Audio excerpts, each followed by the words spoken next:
mu wax ni saayite mooy jumaa ju mag na fi am tuubaalati bi ka tuub naa tey tabax yaa ngi mbokk jullit yi mbokk taal bi ba léegi rek ñu ngi ànd ak soxna Mame Issa Mbacké Ahlu Café Touba fii ci fukkeelu fan ak juróom-ñaar ci résidence Khadim Rassoul waaye ngi di zone Ahlu Café Touba Pain ci njiital jëwriñ Baye Talla Gueye ginnaaw xam ne mbokki taalibe yi ñu ngi noonu équipe bu soos bi ñoom tamit ñu ngi dagg tey soos kon xam na ne bu ñu daggee ba soos bu nag dañ koy jëbal Baye Talla Gueye moom tamit jëbal nga xam ne moo di commission yi nga xam te ni yàlla dogal ñoo nekk ci liste bi ñoom tamit ñu ngi leen jaajëfal baax ci liggéey bi am solo ba nga xam ne dépp ko diiru koor gi ba mu commencé ba léegi ña nga ca waaye ngi seen équipe café ñoom tamit ñu ngi noonu jëwriñ si Saliou nekk noonu waaye nag kon xam ne ne café gi moom ginnaaw nga xam ne ni suuko nañ ba noppi waaye ñu ngi tànkal ngir yóbbu li nga xam ne ni café gi moo di ci commission yi émission bi am solo lool ñuy jaajëfal mboolem équipe café gi ci njiital jëwriñ sëñ Dame Café ak mboolem ñi nga xam ne ñoom la seqal liggéey bi ñu koy jàppale ki nga xam ne ni moo di sang bu tedd mi soxna Mame Issa Mbacké Ahlu Café gën a fàtte rek 17e jour la ci weeru koor gi édition 2024 ñaan ko seen télévision Ahlu Café TV waaye gis ngeen nag Ahlu Café doo gis ngeen ñoom tamit ginnaaw xam te ne ndox mi seral nañ ko ba mu sedd waaye di ko tak ci imbuus waaye nag di ko def ci imbuus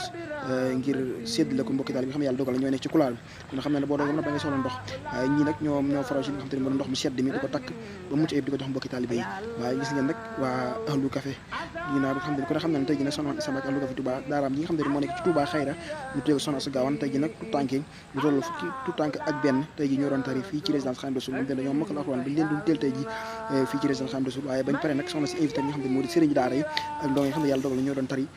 tombe rek 17e jour ci weeru koor gi tombe rek nag xale Badar ñoom tamit nag mbokki taalibe yi ñoom ñoo ñëwoon doon ndogu ci fii ci résidence Khadim Rassoul bi nga xam ne mooy jàkkaarloo jumaa ji ñu leen jaajëfal baax a baax nday daara yeeg sëriñ daara yeeg ak soxna Mame Issa ñëpp rek ñu ngi leen jaajëfal baax a baax ci liggéey bi am solo bi nga xam te ne ñu ngi koy def gis ngeen nag ndogu yi mbokki taalibe ñu ngi toog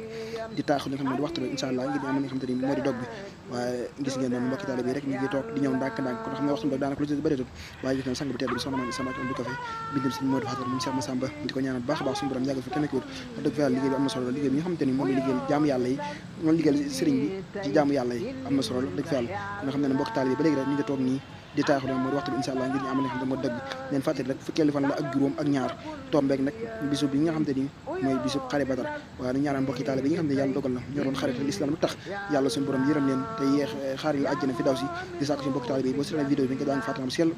ak fukkeelu Ixlaas ak benn ak salatu ala nabi waaye mën rek yónni ko mboolem ñi nga xam te ni ñoo doon nekkoon ci li nga xam te ni moo di waa Badar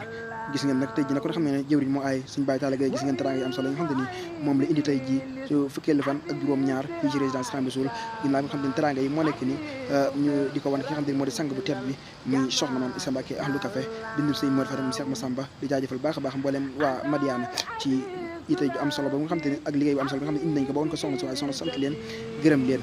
di leen wax ne rek mbokk jullit mbokk taalibe bi wéy leen di seetaan seen télévision Ahlu Café TV ngir boo leen information bi nga xam ne mooy boobu liggéey Sëriñ Tuubaa bi dinañ koy bërëb leen wax ne rek di daje incha allah ba suba jàmm ci yeneen jotaay bi soobee yàlla jërë ngeen